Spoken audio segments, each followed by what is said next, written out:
question I often get when, I go to new races, I see a lot of recreational runners or maybe first-time runners, or, even, on some of these websites is, what do you do to burn fat? I'm a new runner, how do I burn fat? Because, I want to get out here, weight loss is kind of a big component of my exercise program, and what do I do to maximize my time? I've only got a couple, runs a week where I'm going to get it in. What's the best thing I can do? Well, I think there's more than one road to Rome here. With me, I like the longer distance. I lose my fat by just getting in a ton of volume, specifically the long run on Sunday.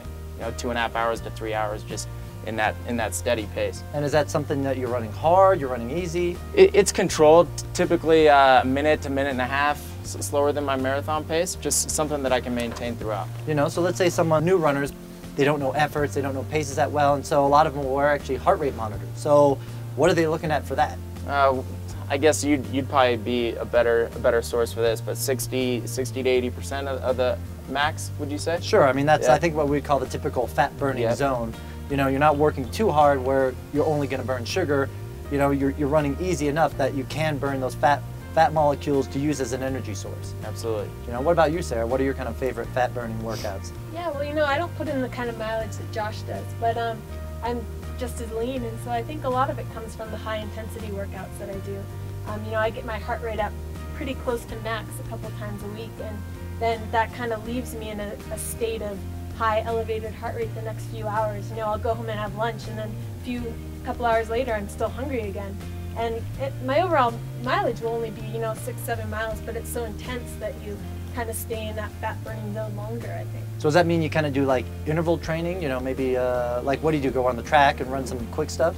Yeah, track or the road will do some anywhere from 100 meters to 400 meters of intervals, and then do that times 8 or 10. So you're getting a couple of miles of hard, intense work and then a cool down and a warm up. But it's not as much mileage as Josh, yet it's still kind of getting your engine revving, and then it keeps revving longer. Right, because the reality is going to be that, sure, you're running maybe above 90% of that max heart rate for a short bout of time, but you're going to have that elevated heart rate for longer. Yeah.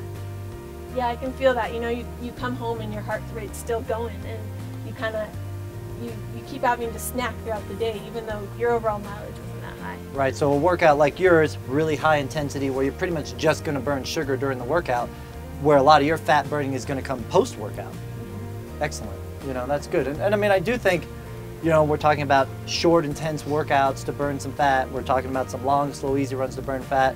I do think the nutritional component does need to be in place as well. Absolutely. I think with Sarah doing the intervals, if you're keeping your heart rate above 90%, if it doesn't hurt, you're not doing it right. That's the component on the workout side. On the nutrition side, you have to eat the nutrient-rich foods as opposed to the calorically dense foods.